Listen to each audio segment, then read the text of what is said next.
How many of you have had the experience of coming to work, or just coming home sometimes, and before they've opened their mouth, the person that you're beginning to move towards, you get a feeling from them that something's off. Something's just not quite right. Maybe they're angry, maybe they're upset, but something just feels off.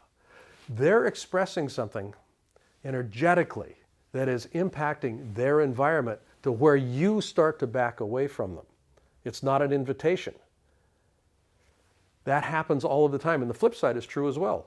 You come into somebody, or you come up to somebody, and there's an experience of, I can't wait to get close to you.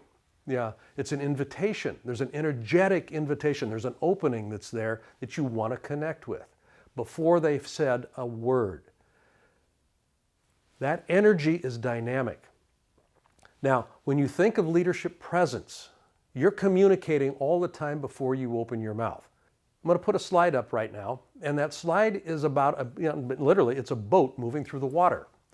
And as you look at this boat moving through the water, what you see is a large wake in front of it. That's called a bow wake. Now, what's interesting about a bow wake is that it's impossible for a boat, any boat, to move through the water without creating one. Basically, it's an indication of the amount of resistance that the boat is generating as it moves through the water. There's bow wakes in everything. Okay? You have a bow wake associated with your leadership. When you move into your organization, you are sending a bow wake out. Question that you want to be asking yourself is it working for me?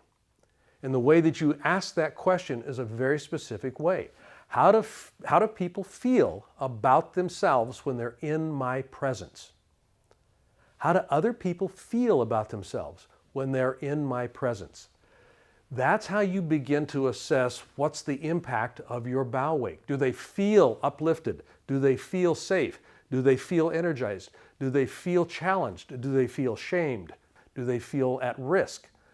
All of that happens before you ever open your mouth, and it's a function of your bow wake.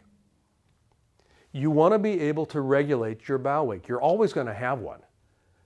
If you move through your organization to largely, and this is how many people will think of leadership, it's about being loud, it's about being boisterous, it's about being out there, it's about dominating. That's a bow wake that can be incredibly disruptive. And if you're thinking in terms of elegance, you're going to have to go back and clean up a lot of things. You can get anybody to do anything if you've got a big enough stick or a big enough reward system.